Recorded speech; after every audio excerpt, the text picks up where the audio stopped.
नमस्कार, मैं हूं आपके साथ रोशनी शर्मा और आप देख रहे हैं खबर समय जगत। आइए नजर डालते हैं आज के मुख्य समाचारों। प्राकृतिक कृषि प्रशिक्षण हेतु स्वामी केवल्य स्वरूप जी के उद्गार। नमस्कार गुरु जी। नमस्कार जी, आपकी आध्यात्मिक यात्रा कहाँ से शुरू हुई? आध्यात्मिक यात्रा तो मैं जब 25 साल का था तब से शुरू हुई है। पहले मैंने कंप्यूटर के अंदर पढ़ाई की, उसमें बैचलर और मास्टर किया, बाद में MBA किया और वहाँ से बस ईश्वर की ओर प्रस्थान कर दिया कि मोक्ष प्राप्ति के लिए, कल्याण के लिए। अब तक तो बस हमारे लिए सोच रहे थे, मगर एक घटना ऐसी घटी कि कृषकों के लिए भी सोचना मजबूर हो गए, इसलिए कुछ खेती में भी कभी काम कर रहे हैं। आप महिलाओं के सामने क्यों नहीं आते हैं? ओके, हम महिलाओं के सामने तो जाते हैं मगर महिलाओं से दूर रहते हैं, क्योंकि ये हमारा धर्म है। हमने हमारे जो भगवान स्वामीनारायण है उसने आज्ञा दी है कि भाई स्त्री और धन, खाली स्त्री नहीं, स्त्री और धन ये दोनों से दूर रहना है। हम पैसे को भी छूते नहीं है और स्त्रियों से बोलते नहीं है, उसकी तरफ देखते भी नहीं है।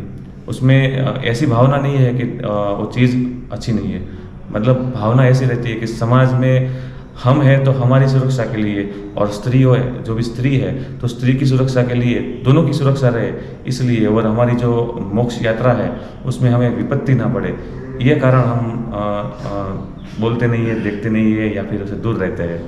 हमने सुना है कि इससे पहले आप सॉफ्टवेयर इंजीनियर थे। हाँ, तो इससे एग्रीकल्चर फील्ड में आप कैसे हैं? ओके, कंप्यूटर में तो आज भी काम कर रहा हूँ मैं, और उसमें वो तो मेरा शौक है कंप्यूटर तो, मगर किसान के लिए आना ये एक मेरे लिए भी कुछ एक अनोखा अनुभव रहा है, क्योंकि कहाँ से मैं इसमें आ गया वो मुझे भी पता नहीं है। हमारे यहाँ नर्मदा क्षेत्र में हमारा मंदिर है, नर्मदा नदी के किनारे पे गुजरात के अंदर, तो वहाँ पर आदिवासी बच्चे पढ़ रहे हैं।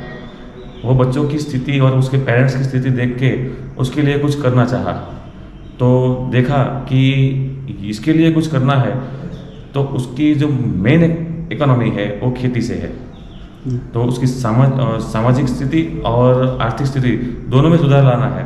तो ये काम करना पड़ेगा कि खेती में कुछ नया करें, जिससे वे लोगों की आवक जो आय है वो भी बढ़े और उससे उसका सामाजिक और आर्थिक स्थिति दोनों सुधरे।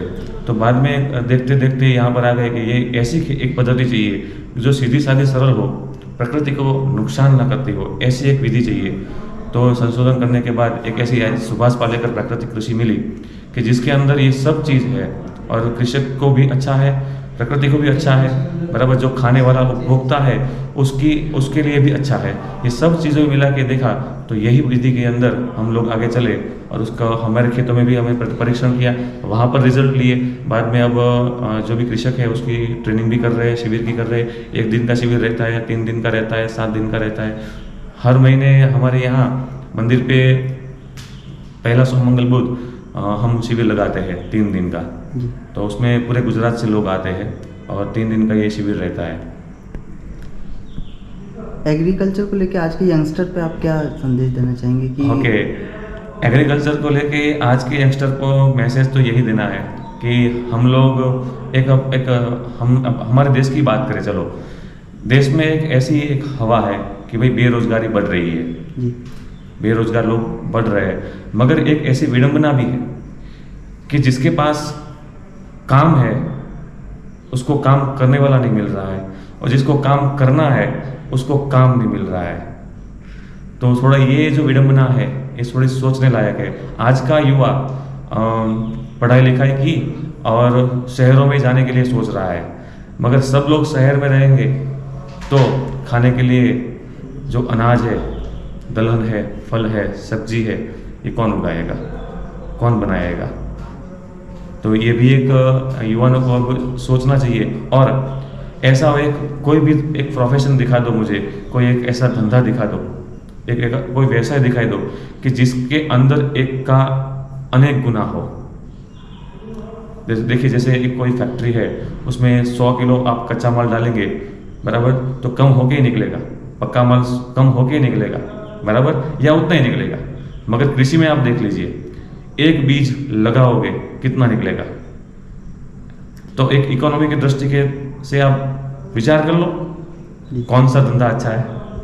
तो युवाओं के लिए एक बहुत बड़ी अच्छी चीज़ है। और हमारे भारतीय दर्शन में ऐसा लिखा है कि उत्तम खेती, मध्यम व्यापार और कनिष्ठ नौकरी।